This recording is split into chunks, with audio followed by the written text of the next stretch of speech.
Então, eles já estão pensando numa chocolatada jovem, em alguma coisa aí. Tererê jovem. Não, cedo não dá, né? Então já estão entrando na brincadeira aí. Essa brincadeira é uma brincadeira séria. Amém? Joia. É uma estratégia gostosa de comunhão e de compartilhar também a nossa fé com os nossos amigos, queridos. E isso tem sido muito gostoso, muito, muito valioso, muito importante para nós. Abra sua Bíblia no livro de Salmos. Vamos ali no capítulo 24.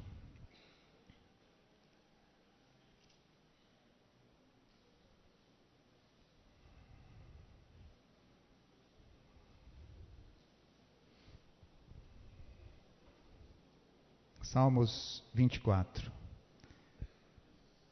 Eu gosto muito desse salmo. E o salmo diz, versículo 1: do Senhor é a terra e tudo o que nela existe, o mundo e os que nele vivem. Amém? Vamos ver mais uma vez? Olha, do Senhor é a terra e tudo o que nela existe, o mundo e os que nele vivem.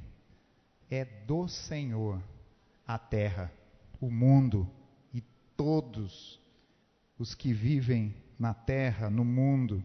O Senhor é dono de tudo. Ele criou todas as coisas. O Senhor vem antes da terra. Ele vem antes de tudo que existe na terra e no mundo. Ele vem antes da gente ou dos animais. Ele vem antes do universo. E o universo vem antes da terra, né? Antes da terra vem o universo. Porque Deus criou o universo. E antes de tudo vem Deus. Deus é a origem de todas as coisas. O apóstolo Paulo diz que dele, por ele e para ele são todas as coisas. Dele, por ele e para ele são todas as coisas. E o gostoso é a gente saber disso, reconhecer isso e viver nessa perspectiva. Não é? Nós não nos enganamos, não. Nós somos filhos do dono, mas não somos donos. Dono é Ele, não é? Então estamos felizes porque Ele nos tem dado coisas maravilhosas, lindas para viver, nos tem dado tudo de graça. As maiores riquezas do mundo, elas são de graça. E a gente vai entender isso um dia devagarzinho, a gente vai vendo quais são realmente as verdadeiras riquezas da vida. E quando a gente começa a percebê-las, a gente também percebe Deus, né? Nos dando de graça as coisas mais importantes e preciosas da vida. Então, é neste espírito que eu gosto de ser fiel a Deus com os meus dízimos e com as minhas ofertas. É nessa ideia, nesse conceito de que tudo é dele, por ele e para ele. Eu vim dele, não é? Tudo que Deus me deu, hoje o que eu acho que é meu, não é meu de fato, porque é dele, e é por meio dele que eu estou aqui vivendo, é por meio dele, e é para ele, então a finalidade é ele. Então é nesse espírito que a gente participa do momento da oferta, dos dízimos, é num espírito de gratidão, de fé, de consagração, de adoração. Nunca para fazer qualquer tipo de negócio com Deus, mas de adoração, de gratidão. Ele já nos deu tanto, né? Então, quanto mais formos fiéis, mais gostoso vai ser. É tão gostoso a gente reconhecer isso. Então, eu convido você a ter esse texto na sua mente sempre e a participar desse momento agora dos dízimos e das ofertas com este espírito de adoração. Enquanto a gente ouve uma música, vai passar aqui alguns avisos no telão e você também vai poder levantar, sair do seu lugar, vir até a frente, depositar aqui diante do altar o seu dízimo e a sua oferta. É um privilégio e uma responsabilidade dos membros da igreja, mas todos vocês que estão presentes, estou vendo vários visitantes, vocês também têm essa bênção de poder participar hoje, se você quiser.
te amo, tu és meu rei.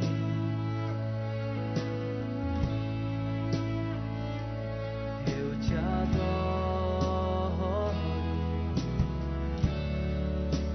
diante de ti estou, e tudo que Vamos orar. sou. Senhor, nós consagramos a Ti os dízimos, as ofertas aqui depositadas diante do Teu altar e clamamos pela sabedoria, o discernimento da liderança desta igreja, sempre no trato com estes recursos, tendo temor e tremor diante do Senhor. Também oramos para que o Senhor abençoe as mãos que contribuíram, para que elas continuem firmes, generosas e prósperas em tudo o que fizerem. Abençoe esta igreja, para que todos tenham recursos suficientes e não somente, ó Deus, para viver a vida aqui de uma maneira digna, bonita, mas também para serem generosos com a causa do Senhor, participando, sendo fiéis com os dízimos e com as ofertas. Assim oramos agradecidos, em nome de Jesus. Amém.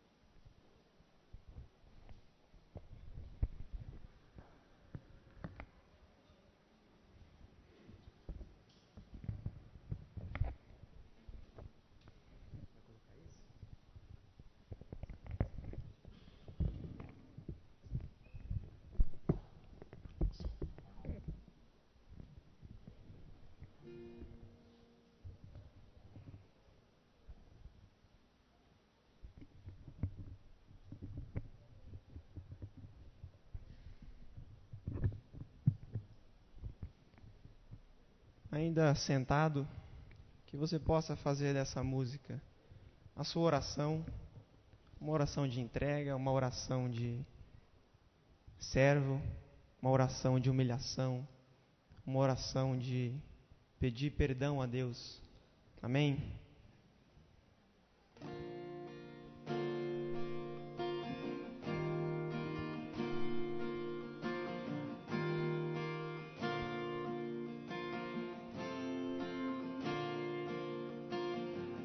Confesso a ti, Senhor, que fraco eu sou,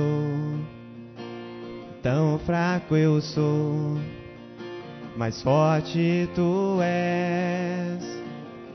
Eu venho a ti, Senhor, me quebrantar, só quero pedir, vem, ajuda-me, ó Deus.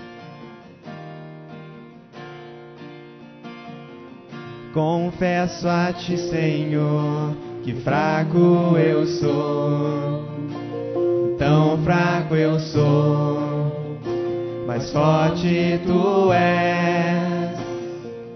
Eu venho a ti, Senhor, me quebrantar, só quero pedir, vem, ajuda-me, ó Deus.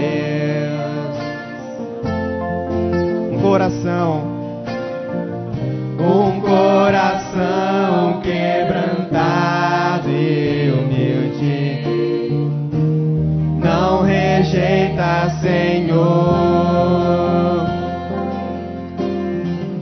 estenda a mim tua graça e deixe teu amor fluir. Por misericórdia nós clamamos, faz chover perdão e graça, sobre mim perdão e graça, e lava-me, Senhor, pois hoje eu preciso do teu amor. Faz chover perdão e graça, sobre mim perdão e graça, e lava-me, Senhor, pois hoje eu preciso do teu amor.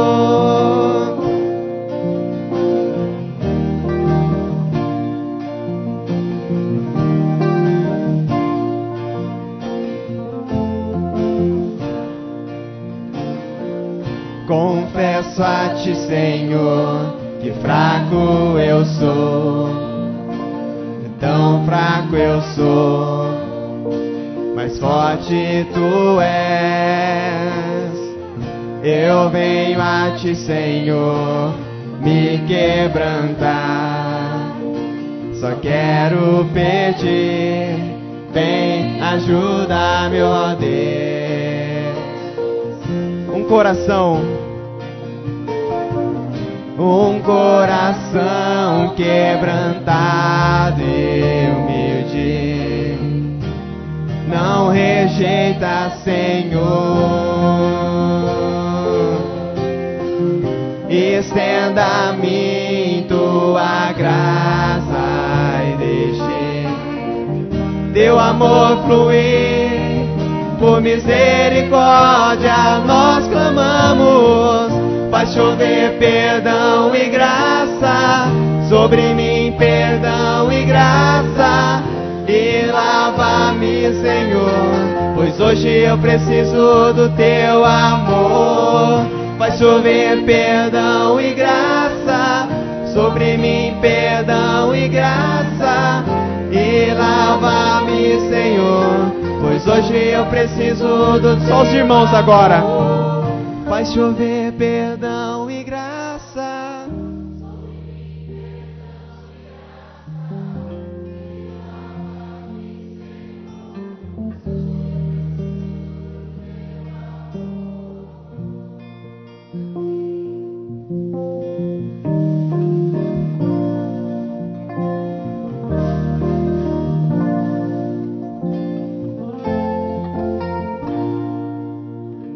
Amém. Senhor Deus, nós te agradecemos, ó Pai, por esse dia que o Senhor nos concedeu, pela oportunidade, ó Deus, que nós estamos tendo de estar na tua casa, em comunhão com os nossos irmãos, te louvando, te rendendo glórias, ó Pai. E é isso que eu te agradeço, ó Pai, no nome santo de Jesus. Amém.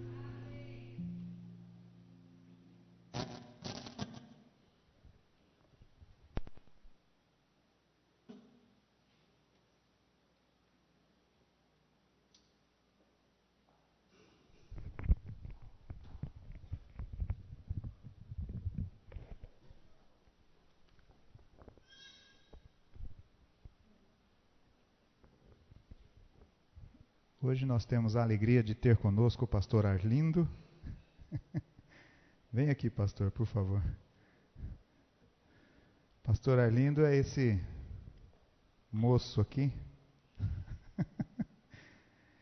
E é uma alegria poder recebê-lo mais uma vez. Pastor Arlindo, sempre que está de férias, vem para cá. Então nós ficamos abençoados com a presença dele. Para quem não conhece essa bênção aqui, é um amigo de longas datas mesmo. E o pastor Arlindo é filho desta igreja.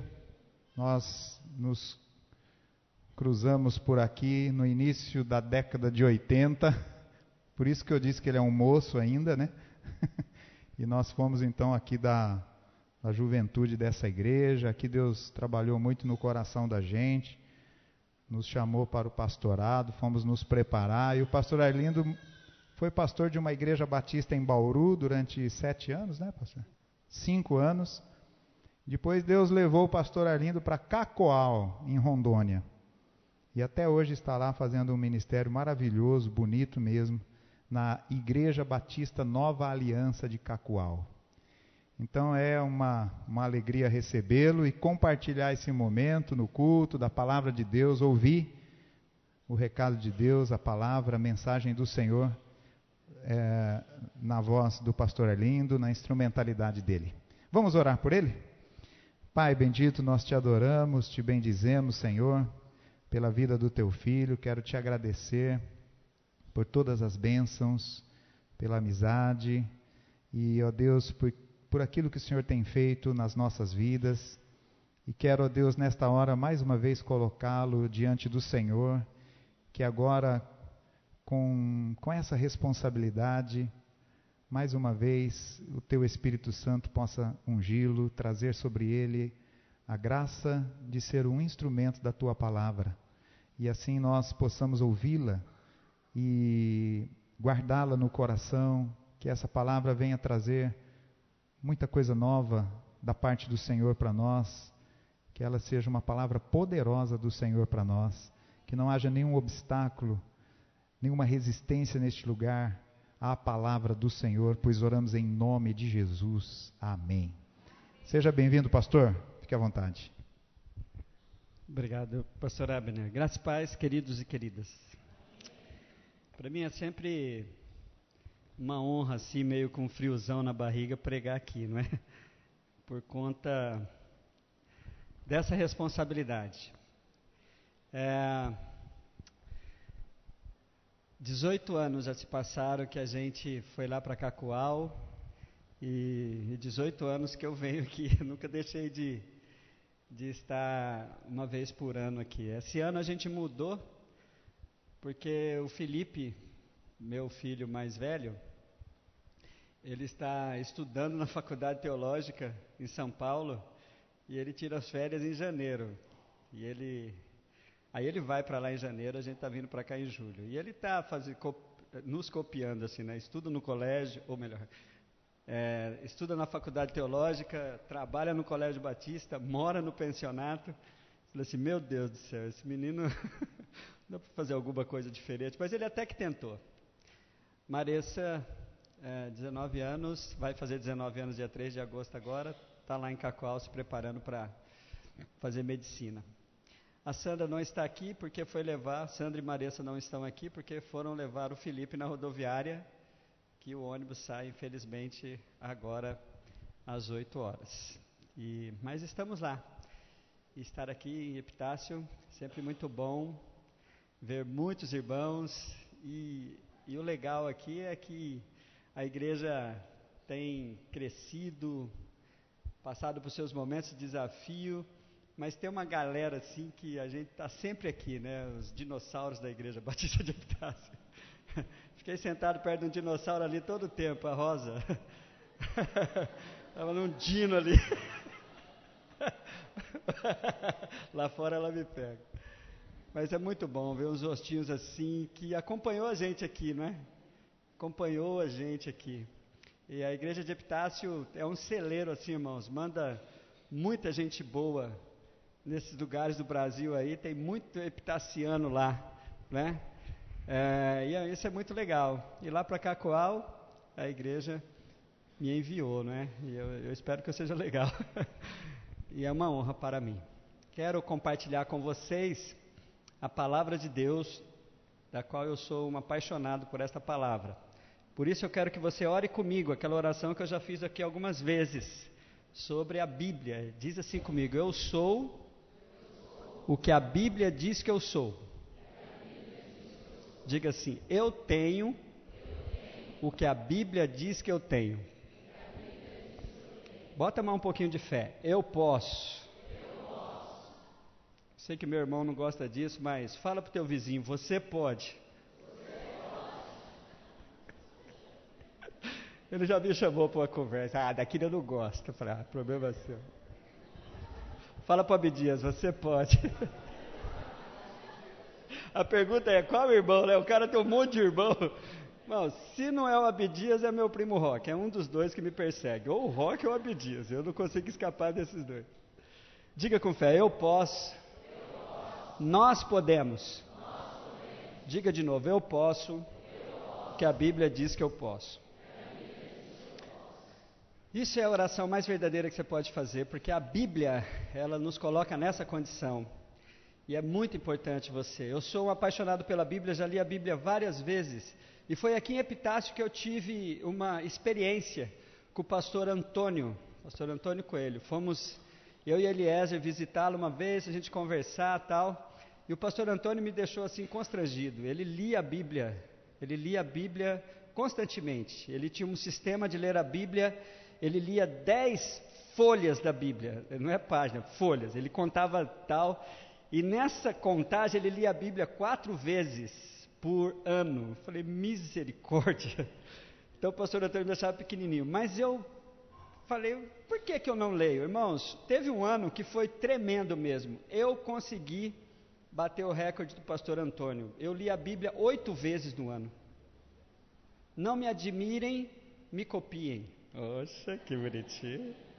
Mas um dia eu levei uma lapada de Deus, porque eu estava orgulhoso, queria contar isso que eu tinha lido, né? Vou falar, e comecei a estimular a igreja. Aqui em Epitácio mesmo, os irmãos têm um desafio de ler a Bíblia uma vez por ano, tem aquele papelzinho. Copiei daqui, levei para lá e estava, né? Mas um dia Deus falou para mim assim: por quê?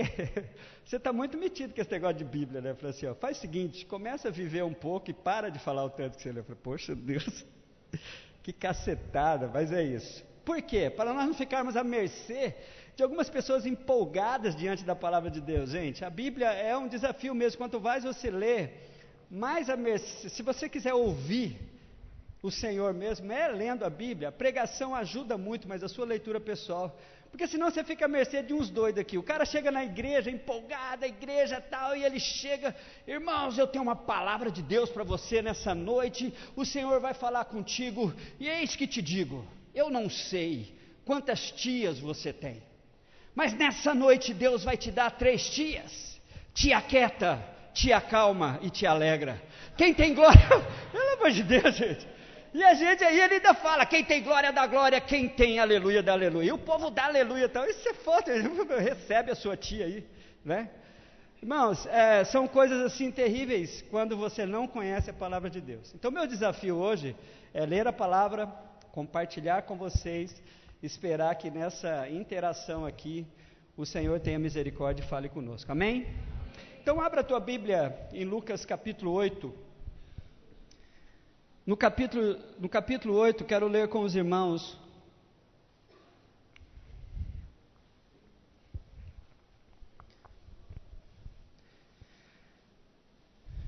aquela passagem ali do Gadareno, mas não vou ler toda a passagem. Quero que os irmãos acompanhem comigo do versículo 35 em diante, que é o final desse contexto bíblico, de quando Jesus expulsa, liberta aquele homem de Gadara lá, o endemoniado de Gadara. Diz assim a palavra de Deus a partir do versículo de número 35. Então saiu o povo para ver o que se passara, e foram ter com Jesus. De fato acharam o homem de quem saíram os demônios, vestido em perfeito juízo, assentado aos pés de Jesus, e ficaram dominados de medo ou de terror, conforme diz algumas Bíblias. E algumas pessoas que tinham presenciado os fatos contaram-lhes também como fora salvo o endemoniado. Todo o povo da circunvizinhança dos Gesarenos rogou-lhes que se retirassem deles, pois estavam possuídos de grande medo. E Jesus, tomando de novo o barco, voltou. O homem de quem tinha saído os demônios rogou-lhes que o deixasse estar com eles. Jesus, porém, o despediu, dizendo: volta para casa e conta aos teus tudo o que Deus fez por ti. Então foi ele anunciando por toda a cidade todas as coisas que Jesus lhe tinha feito. Amém, queridos? Eu já disse para os irmãos, né, o contexto da libertação do endemoniado de Gadara. E essa passagem aparece uma coisa que continua acontecendo proporcionalmente, guardadas as devidas proporções, de mesma forma, quando Jesus faz algo, quando Jesus faz uma obra que notoriamente foi Jesus que fez. Algumas pessoas reagem de várias maneiras. E quando nós olhamos para esse texto, a gente vê as primeiras reações dos donos dos porcos, né? Eles ficaram tão aterrorizados com aquilo, vendo que o que cuidava dos porcos saiu contando, eles fugiram, mas eles saíram contando esses fatos, o que havia acontecido, que era um fato tão notório de um homem que há anos vivia ali na região de Gadara, nos sepulcros tal. A Bíblia faz uma referência sobre este homem que era uma pessoa muito atormentada, em um misterioso estado de endemoniamento. Ele tinha no seu corpo cerca de 6.000 demônios. Nós não temos noção de como que isso é possível, mas a Bíblia deixa bem claro que isso era o que acontecia com aquele indivíduo, por conta da conversa misteriosa e não normativa.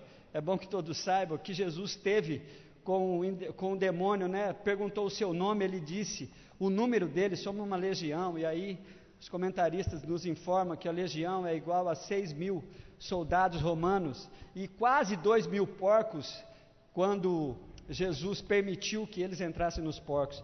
Então essa estranha situação de um homem que tinha quase 6.000 demônios dentro de si, eu não sei explicar o que é isso, mas de tantas desgraças que ele tinha, uma das piores é o que está escrito no versículo de número 27, e é essa a ênfase que eu vou dar na mensagem de hoje. Quando Jesus pisou na terra, foi ao encontro dele, 8:27, o endemoniado daquela cidade. Fazia muito tempo que aquele homem não usava roupas, nem vivia em casa alguma, mas nos sepulcros. Não vivia em casa alguma. É sobre essa ênfase, o valor da casa, o valor do lar. A Bíblia diz em Provérbios 27:8, como a ave que vagueia longe do ninho, assim é o homem que vagueia longe do lar. E as reações daqueles homens ali, ao ver aquele indivíduo sendo liberto, eles então começam a contar, saíram pelas cidades e os campos contando o que havia acontecido. Eles fizeram o certo agindo errado. Eles estavam fazendo o certo, contando o que tinha acontecido, mas a motivação deles era um medo, meio que espalhando assim, pelo amor de Deus, vamos pedir para esse homem não vir aqui para nós. E eles tiveram então esse sentimento perigoso, o medo espiritual. Eu não entendo, irmãos, por que aqueles homens ficaram com medo de Jesus? Muitas vezes você não sabe, esse sentimento incontrolável dentro de você, você tem medo. Medo, por que esse medo? Eu não sei explicar. Tantos quanto os outros poderiam explicar, mas a Bíblia diz que esses homens tiveram medo, e ficaram com medo, mas um medo mesmo, né? Aquele medo terrível que nos faz mais crer no inimigo do que em Deus. O medo que faz você crer na circunstância contrária do que exatamente na capacidade que você tem de vencer as circunstâncias. Então cuidado com o medo é a fé no inimigo, o medo é a fé na circunstância contrária. Tenho medo da preservação, mas eu estou falando deste medo, que faz você temer, correr, ficar assustado com aquilo que não te ameaça. Se não vai te fazer mal nenhum, então você tem que tomar cuidado com esse medo, porque esse medo faz você crer no inimigo, crer na ameaça, e não na capacidade que você e o próprio Deus tem para lidar, para você vencer. Porque ser crente é meio covardia, né? Fica até meio chato, a gente vai entrar numa batalha, e o final eu já sei que vai acontecer, porque sobre todas as coisas nós somos mais que vencedores, amém, queridos? Quem crê nisso, diga amém. Quem tem glória me dê um... Não, deixa para lá. Senão eu vou soltar as tias aqui, vocês vão ver só, cada um vai ter que sair com a tia aqui nessa noite. Irmãos, é importante você ter essa noção, esse medo, um medo que pode condenar as pessoas. Na tétrica lista de Apocalipse 21:8, a primeira expressão é, quanto aos medrosos.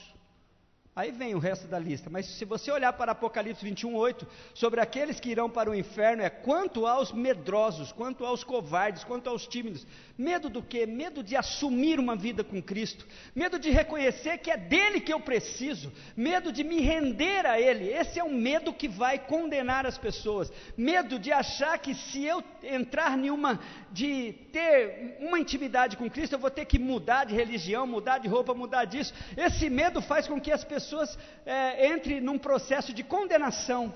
Talvez seja esse o medo dos gadarenos, né? E Jesus estava ali, e é interessante que Jesus é muito educado, né? Eles falam assim, não fica aqui, ele não força a barra não, né?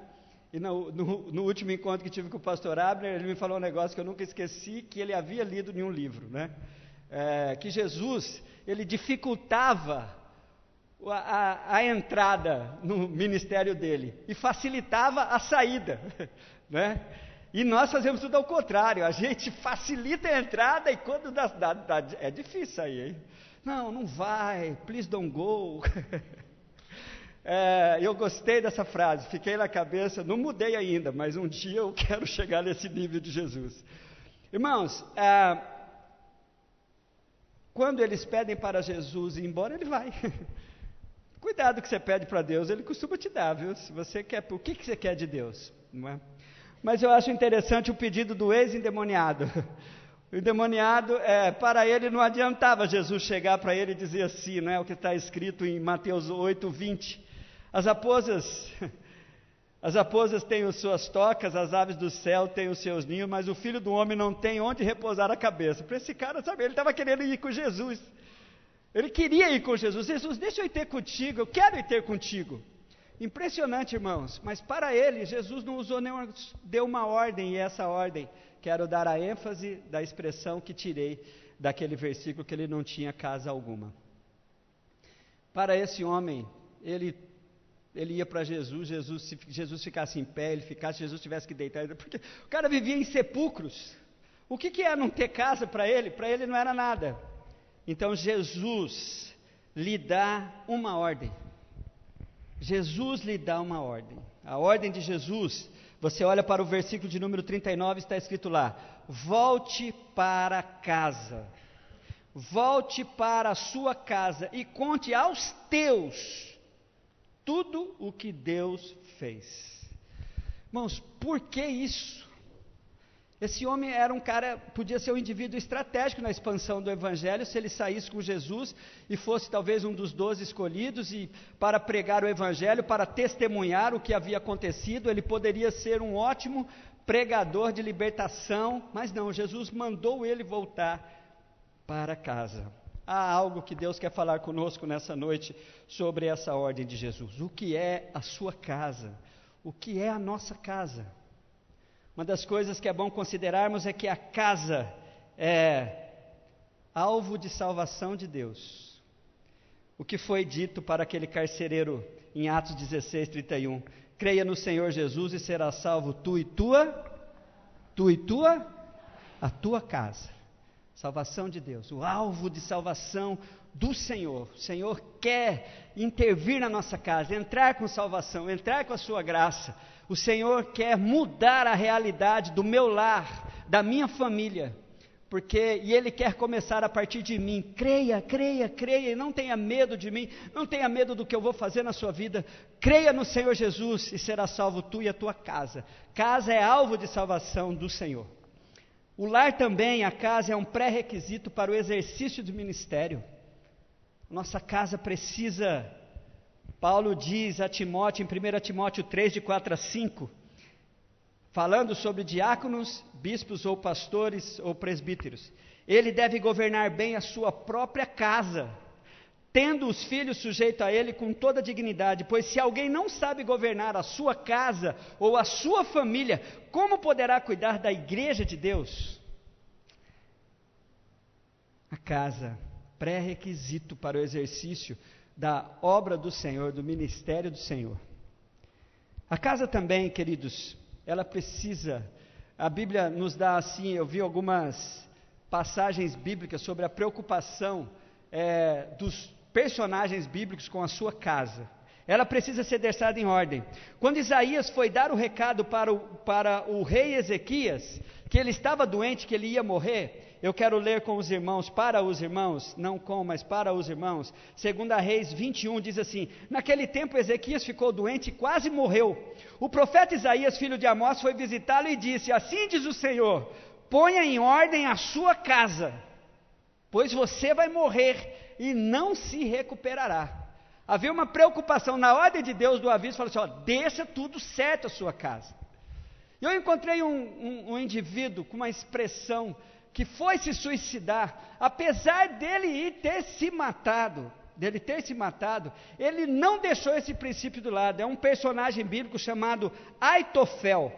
Aitofel, a história dele, ou a passagem bíblica está em 2 Samuel 17:23, ele foi um dos traíras de Davi, ele foi um dos homens de Davi que o traiu e ficaram com Absalão, naquela guerra civil que teve entre Absalão e Davi.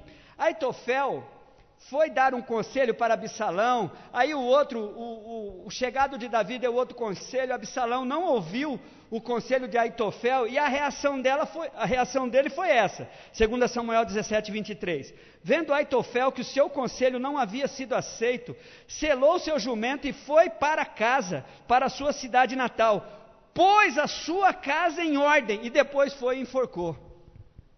Veja só, irmãos, o desespero. Alguns dizem que ele falou assim, tanto faz eu me matar agora ou morrer pela espada de Davi. Esse cara acabou de... errou, Absalão errou, devia ter ouvido o seu conselho. E não vou entrar, mas o que eu quero, não vou entrar nesse detalhe, mas o que quero trazer aqui para os irmãos é, esse homem com esse projeto esquisito, nefasto, tétrico aqui, né? Mas antes ele teve a preocupação de deixar a sua casa em ordem. Não foi o que aconteceu com esta passagem bíblica, que a gente fica, a atenção é dada à viúva lá de 2 Reis 4:1, que Eliseu multiplicou lá as botijas. Olha o que a Bíblia fala nessa passagem, 2 Reis 4:1. Certo dia a mulher de um dos discípulos dos profetas, eu quero que os irmãos prestem atenção nas expressões dessa mulher, foi falar a Eliseu e disse, teu servo, meu marido, morreu. E tu sabes que ele temia o Senhor, mas agora veio um credor que está querendo levar meus 2 filhos como escravos. Esse discípulo aqui de Eliseu pisou na bola. Ele deixou a casa deles em papos de aranha. Ele, apesar de temer ao Senhor, que aí que é um perigo, fazia uma declaração de fé, mas não vivia o que declarava. Se ele temesse mesmo ao Senhor, como Aitofel, como Ezequias ou como tantos outros, a casa dele devia estar em ordem. Como a ênfase sempre é dada aqui na coitada da viúva com a botija, mas eu queria que os irmãos soubessem que esse discípulo de Eliseu aqui, desculpa o termo, desculpa a gíria, pisou na bola. Ele não deixou a casa dele em ordem. Daí, irmãos, que quero então dizer dessa preocupação de Jesus com o ex-endemoniado e da preocupação de Deus com esse lugar estratégico da nossa vida, fisicamente e espiritualmente. Aquele espaço geográfico ali é um lugar em que Deus quer mexer. Deus quer mexer. Por que voltar para casa? Como diz um cantor muito admirado pelo pastor Abner e cantado muito nessa igreja, Asaf Borba, família é um lugar onde todos têm sempre mais uma chance. Esse tem sempre mais uma chance, eu que coloquei. Na música não tem isso não, mas eu achei mais bonitinho assim. A casa, Jesus manda a gente voltar para casa ou cuidar da nossa casa por conta disso. É um lugar de restauração de relacionamentos. O último versículo da Bíblia, Malaquias 4:6 diz, e ele fará com que o coração dos pais se voltem para os filhos e o coração dos filhos se voltem para os seus pais. Lugar onde filhos podem e devem fazer o que é preciso para serem abençoados. Filhos, obedeçam aos vossos pais, o Senhor, pois isso é justo. Honra teu pai e tua mãe, esse é o primeiro mandamento com promessa, para que tudo te corra bem, tenhas longa vida sobre a terra. É o lugar onde os filhos têm que fazer essa escolha, de honrar os seus pais. Você quer se dar bem na vida, comece com esse princípio, é o mandamento que vem seguido com promessa. É um lugar desafiador, pais, olha aqui para mim, pais e mães, é um lugar desafiador, que nós pais precisamos aprender a atingir o erro, e não quem errou. Como a gente erra o alvo muitas vezes, né, queridos? A gente enfatiza tanto o erro que daqui a pouco você não está falando do que foi feito, você está denegrindo a imagem da pessoa, você está amaldiçoando o seu filho, amaldiçoando a sua filha, você está falando coisas ruins para o seu esposo, você está falando coisas ruins para a sua esposa. Pare aí agora, enfatize o que ele fez e não confunda o que o seu filho fez com o que ele é. Nós não somos o que fazemos, irmãos, porque a gente comete erros, e você não é um erro. É um desafio para nós, atingirmos o erro e não quem errou. Aí eu vou deixar para o Espírito que eu não tenho essa receita, porque eu estou aprendendo ainda. Eu estou aprendendo ainda. Lugar de assumir que somos a igreja um símbolo da igreja na relação esposo e esposa. Esse texto de Efésios 21, 33 é muito rico, e só para eu não errar, eu quero lê-lo inteiro. Sujeitos uns aos outros por temor a Cristo. Mulheres, sujeitos aos seus maridos como ao Senhor, pois o marido é o cabeça da mulher, como também Cristo é o cabeça da igreja, que é o seu corpo, do qual Ele é o Salvador. Assim como a igreja está sujeita a Cristo, também as mulheres estejam em tudo sujeitas aos seus maridos. Maridos, amem as suas mulheres, assim como Cristo amou a igreja e se entregou a si mesmo por ela, para santificá-la, tendo-a purificado pelo lavar da água mediante a palavra, apresentá-la a si mesmo como igreja gloriosa, eita irmãs, olha aqui, sem mancha nem ruga, coisa nenhuma, mas santa e inculpável. Mulheres, tome posse aí dessa tia, você tem direito à operação plástica, segundo a palavra de Deus. Aqui os maridos têm que fazer isso, como Jesus está preparando a igreja, deixando sem mancha, sem ruga, tudo zerinho. É que a obediência está aqui, senão eu ia mandar você olhar para o seu marido e falar assim, ó, você está me devendo uma plasticona aí, velho. Irmão, seu filho mais novo de uma casa não é fácil não. Queridos, mas eu quero continuar lendo, porque descobri aqui agora. Da mesma forma, os maridos devem amar as suas mulheres como seus próprios corpos. Quem ama a sua mulher, ama a si mesmo. Além do mais, ninguém jamais odiou o seu próprio corpo. Antes o alimenta, dele cuida, como também Cristo faz com a igreja, pois somos membros do seu corpo. Por essa razão, o homem deixará pai e mãe, se unirá à sua mulher, os dois se tornarão uma só carne. Este é um mistério profundo, refiro-me, porém, a Cristo e à igreja. Portanto, cada um de vocês também ame sua mulher, como a si mesmo, e a mulher trate seu marido com todo respeito. Vou deixar esse texto como o texto está. Mas, queridos, eu sei que muitas vezes, como o profetinha lá, o discípulozinho de Eliseu, a gente não acerta assim. Deus está falando conosco nessa noite para que nós voltemos, a expressão forte é volte para casa, e quanto Deus fez. O próprio ex-demoniado não conseguiu cumprir isso. Eu estava olhando e vi esse detalhe na Bíblia, pastor. Ele volta, mas ele vai pregar na cidade.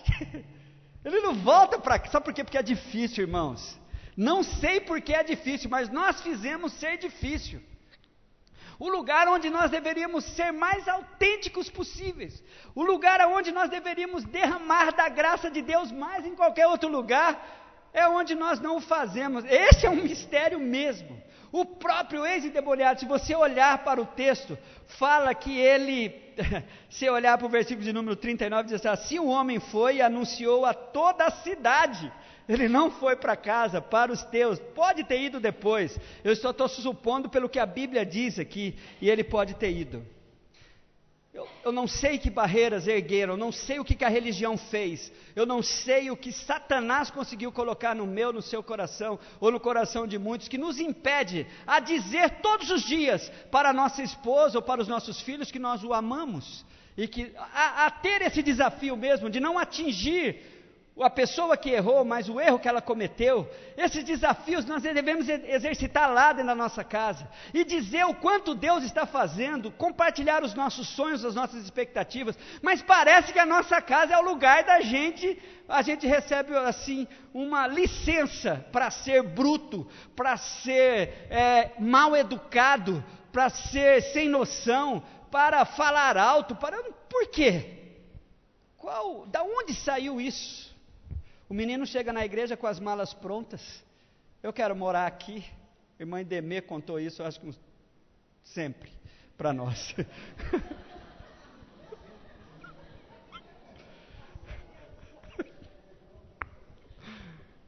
Quero morar aqui. Se eu não contar direito, depois domingo que vem, a senhora fala, era assim que era a historinha, tá? Mas por que você quer morar aqui? Porque aqui meu pai é bonzinho, abraça a gente, dá beijo, fala que me ama. Mas em casa até o cachorro sai correndo dele quando ele chega. E é crente, é diácono, é pastor, não sei o quê.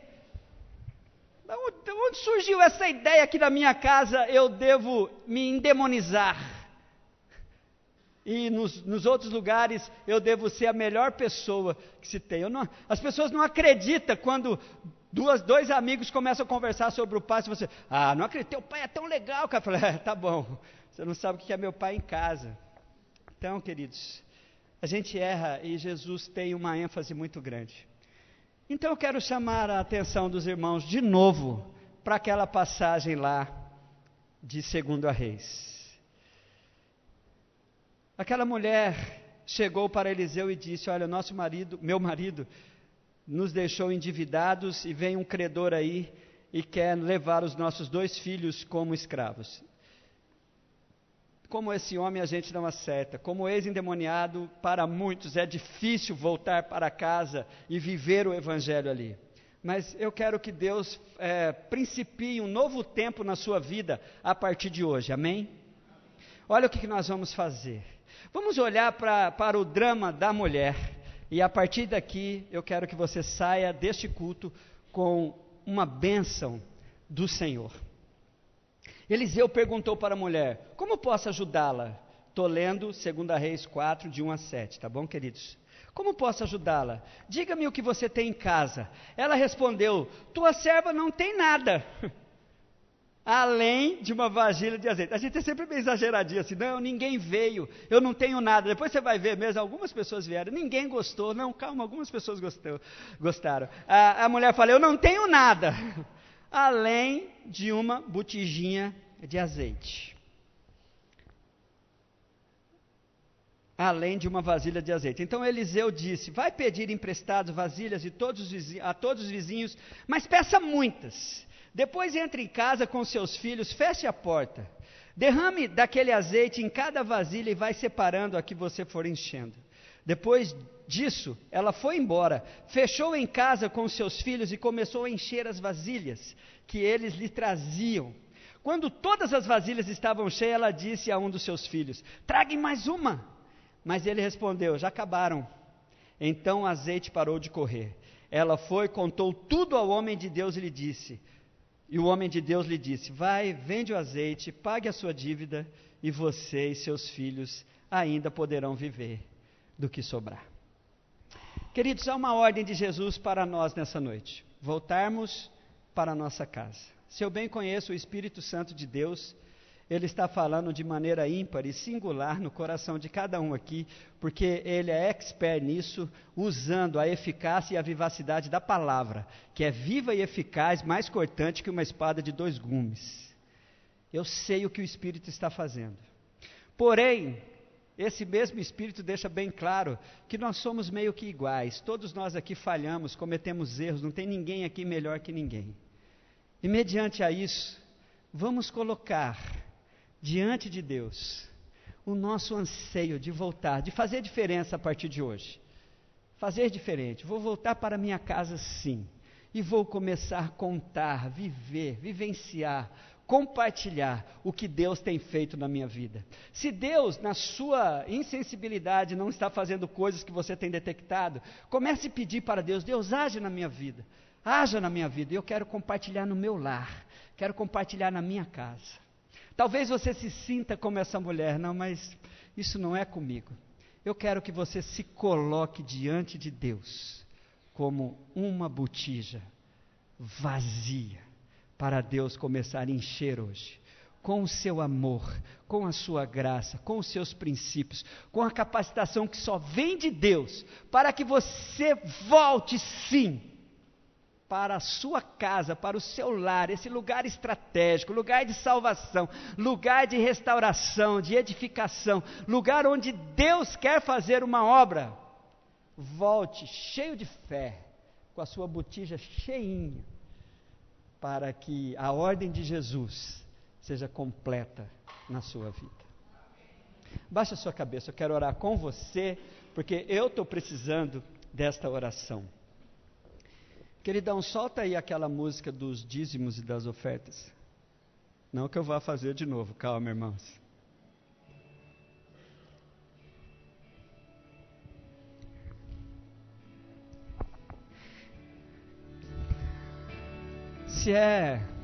Se Deus é Deus, e Ele quer fazer uma obra na minha e na sua vida, eu creio que nós precisamos fazer, tomar uma atitude para que esse tempo novo na minha casa comece. Então abaixa a sua cabeça e faça esse pedido para Deus. Senhor, eu quero um tempo novo. Eu tenho a minha casa, quero voltar para a minha casa. As coisas não vão ficar como estão. Se já estão boas, queridos, preste atenção, elas vão melhorar. Se elas estão excelentes, elas vão ficar top plus, mega power. Mas se ela é uma casa normal, como as nossas, vamos pedir para Deus um novo tempo. Peça aí para Deus. Peça para o Senhor. Você já pediu? Agora fique em pé, todos. O pedidinho é rapidinho, tá? Não é um pedidão assim para você falar, eis Deus. A sua atitude são passos. Vamos ser ministrados pelo Senhor aqui. Sai do seu lugar, vem aqui à frente para a gente orar juntos sobre essa situação da nossa casa. Nós queremos voltar para lá. Vem aqui para a gente orar juntos. Sai do seu lugar, vem aqui. Nós vamos orar juntos agora. Essa é a sua atitude.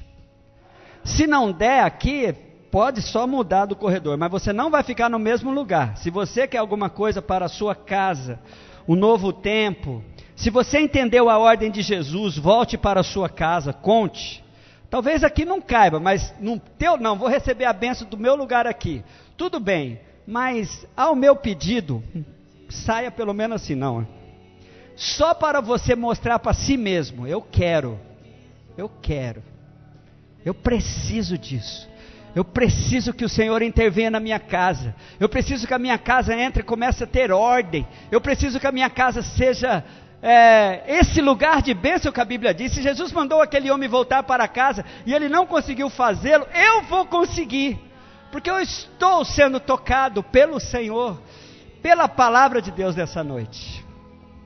Saia então, tem bastante gente aqui. Se você falar, tem bastante gente, não, saia pelo menos assim, vem para o corredor, não tem problema nenhum não. Põe a mão no teu coração, querido e querida. Eu quero orar com você. Eu não vou orar por você não, eu vou orar com você. Deus, eu quero em nome de Jesus fazer uma confissão aqui junto com o seu povo. Nós precisamos, ó Deus, de cumprir esse princípio bíblico, voltar para a nossa casa. Senhor, precisamos fazer primeiro do nosso ser a sua casa, como ela já é para muitos. Mas eu quero voltar lá para o meu lar, para a minha casa, para a minha família, para os meus, e começar a contar, viver, buscar, ó Deus. Eu quero lhe pedir, ó Deus, em nome de Jesus, se há algum lar aqui passando por qualquer dificuldade de relacionamento, dificuldade financeira, dificuldade, ó Deus, em que o inimigo tem intervido, eu quero em nome de Jesus lhe pedir, ó Deus, para o Senhor entrar com a sua poderosa providência e mudar essa realidade para a honra e glória do seu nome.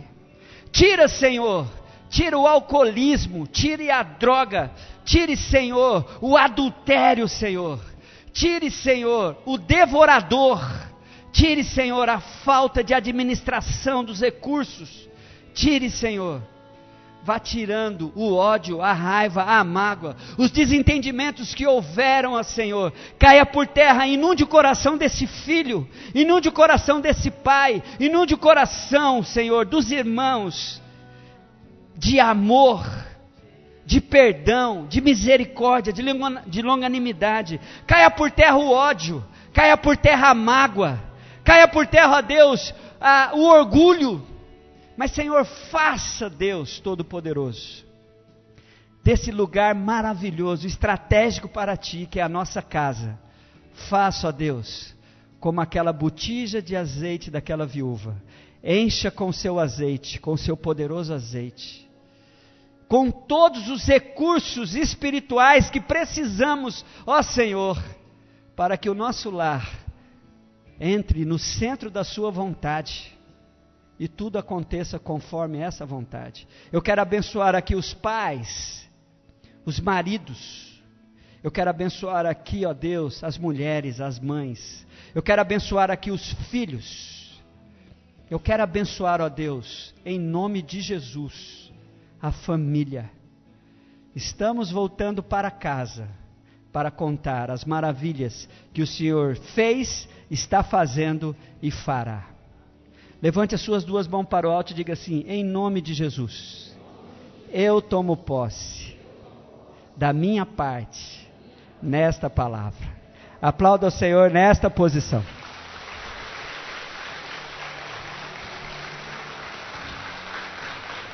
Legal, hein? Pastor, volte para o seu lugar. Deus abençoe a todos, queridos.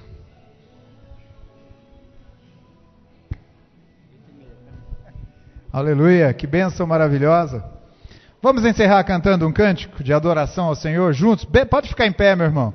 Vamos encerrar assim cantando com alegria esse cântico tão gostoso, tão bonito, dizendo que eu quero servir ao Senhor, que a minha casa foi transformada pelo Senhor, a minha casa serve ao Senhor, é um lugar de bênção, um lugar de paz, construído na verdade do Senhor, na bênção do Senhor. Vamos lá?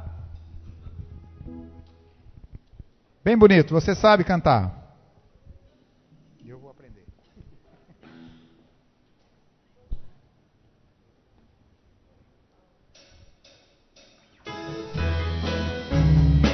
Olha só, para a glória do Senhor, com as palmas, bem bonito. Aleluia. Vai. Casa e eu serviremos a Deus.